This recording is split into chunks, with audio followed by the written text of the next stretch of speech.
définition que j'ai trouvée, c'est dans l'Internet Encyclopédia de philosophie.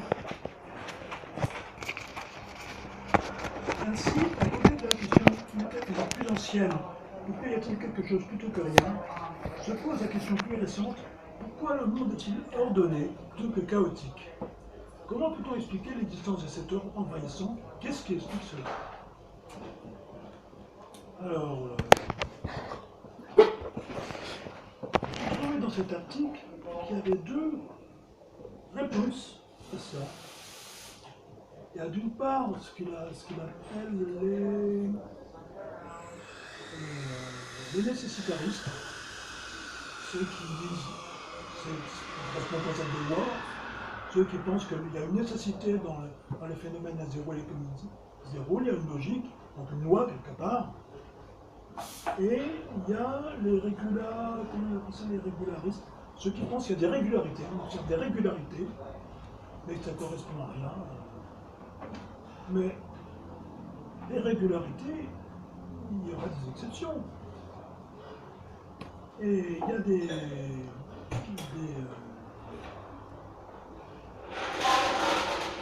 phénomènes, et puis les exceptions, on les attend. La théorie quantique, par exemple, elle a été validée des millions de fois. On n'a jamais fait aucune observation qui invalide la théorie quantique, et pourtant, les scientifiques ont essayé de la casser. Ils n'ont jamais pu la casser. Donc, il faut expliquer pourquoi cette régularité. Le problème de ceux qui disent qu'il y a des régularités et qu'il n'y a pas forcément des lois, c'est qu'ils n'expliquent pas les régularités. Ils n'expliquent pas pourquoi l'univers n'est pas chaotique. Et ceux qui pensent qu'il y a des lois, les nécessitaristes, eux ne se posent pas de questions sur la statut ontologique de ces lois et sur leur mode opératoire. Donc les deux sont problématiques. Les deux correspondent à des visions du monde très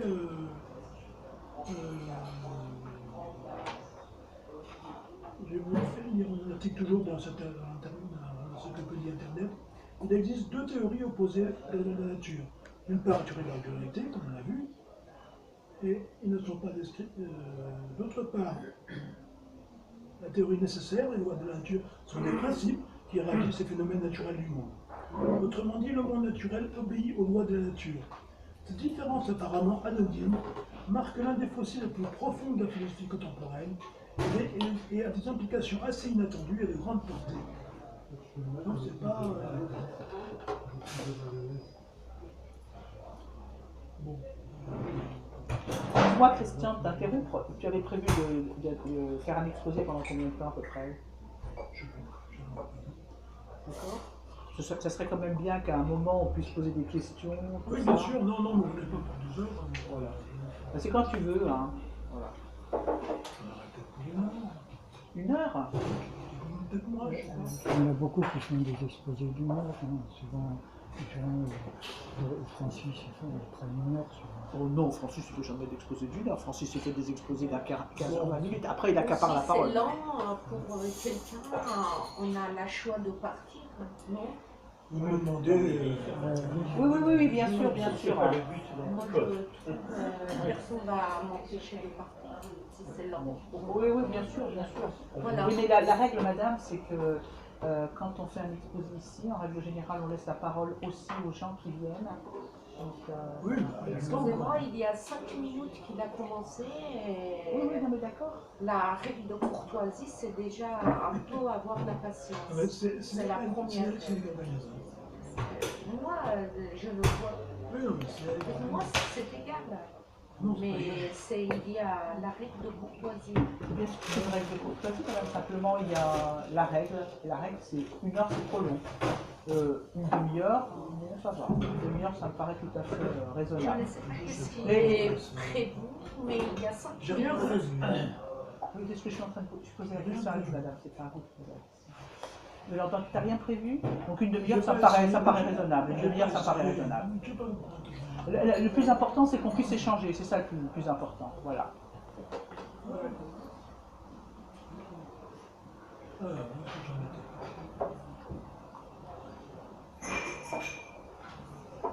Je vais prendre un exemple de la théorie quantique qui est très intéressante. Et opposé à la physique classique. C'est un exemple particulièrement significatif.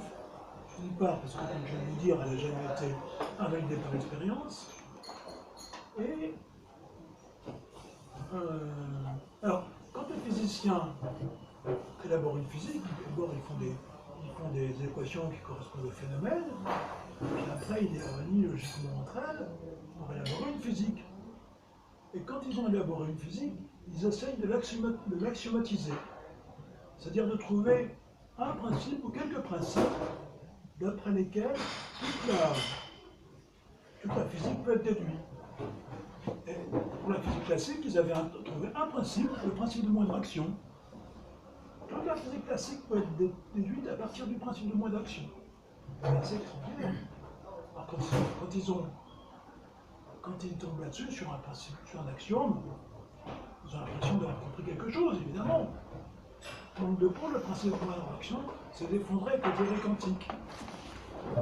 Alors ils ont élaboré la théorie quantique, et quand ils l'ont élaboré, ils ont évidemment trouvé un axiome, et ils l'ont trouvé également. C'est l'axiome, on appelle ça une non-commutabilité des observables. Alors c'est une expression un petit peu compliquée, mais c'est très simple à comprendre. On observe dans les particules quantiques qu'on appelle les observables, on découvre des mesures des observables. Parce que on ne sait pas très bien ce qu'on mesure. On fait des observations, mais on ne sait pas très bien à quoi ça correspond. Donc on ne dit plus qu'on fait des mesures, on fait qu'il y a des observables. La non-commutabilité des observables, il y a en théorie quantique ce qu'on appelle des variables conjuguées. C'est-à-dire que vous ne pouvez pas permuter les mesures. Elles vont ensemble, et vous ne pouvez pas permuter. Par exemple, la position et la vitesse sont deux variables conjuguées. Vous ne pouvez pas mesurer. Si vous mesurez la position et la vitesse, vous n'avez pas le même résultat que si vous mesurez la vitesse et la position. Vous ne pouvez pas commuter. Et à partir de ce principe, on déduit toute la théorie quantique. Ce qui est intéressant. Et puis, alors, quand la théorie quantique est venue, on avait donc trois physiques, ce qui fait quand même beaucoup. Il y avait la physique classique, la théorie de la relativité et la mécanique quantique. Alors, actuellement, on essaie de les réduire à une. Actuellement, on essaye de combiner, d'unifier la théorie quantique et la théorie de la relativité. Mais il y a aussi la physique classique. On a réussi à l'unifier à la théorie quantique, on a réussi par la théorie de la décohérence à déduire la physique classique de la physique quantique. C'est-à-dire qu'avant la physique classique, on pouvait, l'axiome fondamental de la physique classique, c'était le principe de non-action. Maintenant, on déduit la physique classique via la théorie quantique par le principe de non-commutabilité des observables. Ce qui est quand même curieux et intéressant. Il faut voir que le principe de moindre action a une portée ontologique. C'est l'univers qui est fait de telle façon qu'il obéit au principe de moindre action. Le principe de non-commutabilité des observables, ce n'est pas un principe qui a une portée ontologique, c'est un principe qu'on appelle un principe opératif, qui décrit comment on doit faire des mesures, qu'on ne peut pas, des observables, on ne peut pas faire n'importe quoi, qu'il faut tenir compte de. C'est un principe qui n'a plus une portée ontologique, qui ne décrit plus l'univers, qui décrit ce qu'on fait quand on fait des observations. On ne peut pas mesurer, on ne peut pas tenir. Et alors, c'est quand même étonnant cette façon dont l'axiomatique change, et la nature de l'axiome change aussi.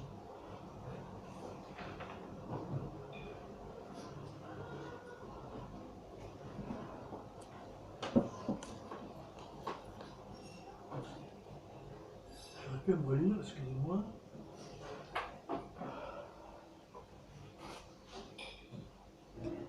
Alors, quelque part, on a oublié un peu Aristote. Aristote, lui, parlait de propension. Il n'y avait pas de loi de l'univers, il y avait des propensions. La nature des choses faisait qu'elles se comportent ainsi. C'était dans leur nature. C'est pas les lois externes qui les faisaient se comporter ainsi. C'est ni des régularités, ni des lois de l'univers. Et je trouve que ce procès de proportion est extrêmement intéressant. Et je pense qu'il faudrait revenir à ce principe de proportion.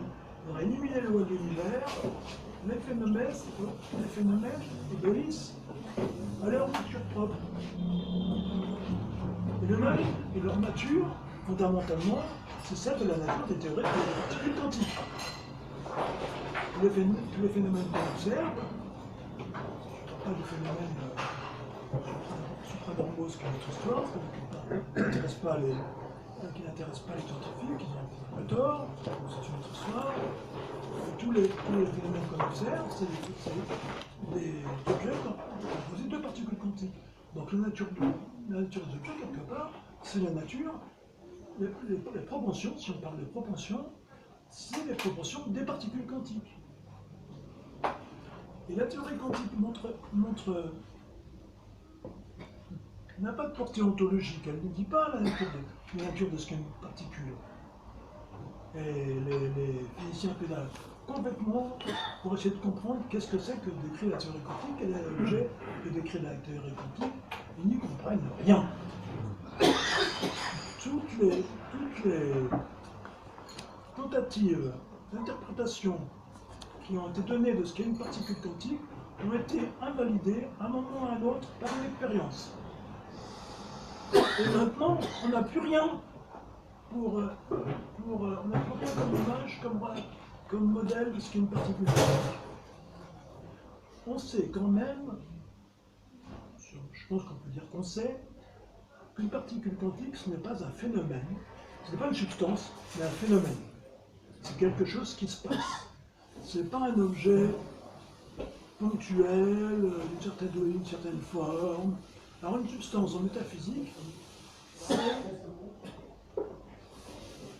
il y a deux propriétés de la substance.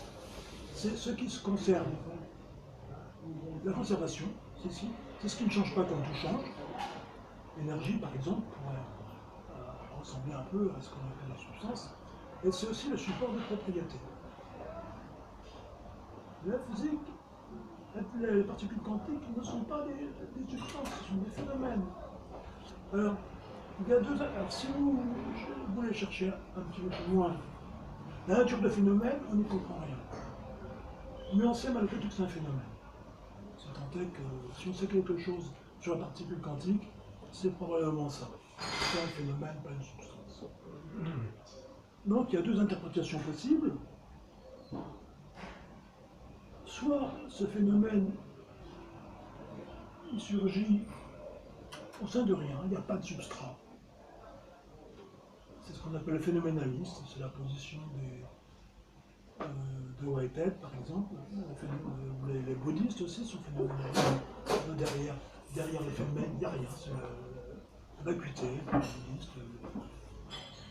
Et donc c'est le phénoménaliste, il y a des phénomènes sans substrat. Et de dire, l'autre position, c'est de dire que les phénomènes ont un substrat. Le substrat, c'est ce qu'on appelle le vide quantique, qui n'est pas le vide, l'éther quantique, qui n'est pas l'éther du 19e siècle, autre chose. Alors le phénoménalisme, pour moi, c'est une position qui me paraît quand même difficile.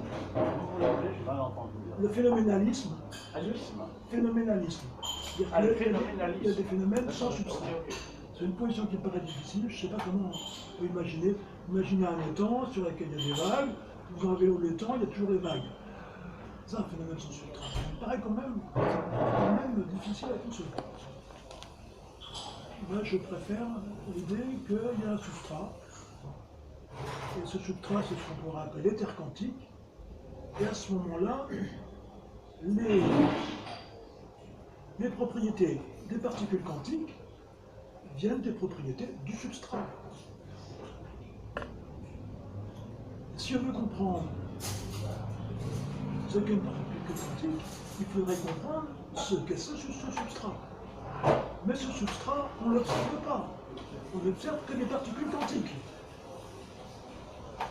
Donc les physiciens, s'ils veulent comprendre, à mon avis, si on reprend cette idée de propension, et qui peut être dans l'univers, si mon interprétation est valable, les proportions des particules quantiques, c'est les proportions du substrat. Et les physiciens, quand on prend particules quantiques, il faudrait qu'ils fassent de la métaphysique.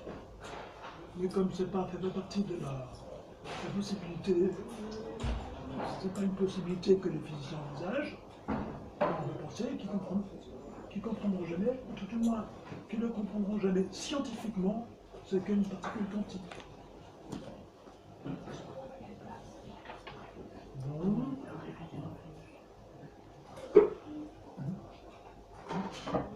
Alors, est-ce que vous avez bien tout compris? Est-ce qu'il y a des choses sur lesquelles je revienne? Oui. Donc, pour l'instant, c'est des questions pour demander d'éclaircissement. Oui. Oui, il y en a un, ça arrive comme ça.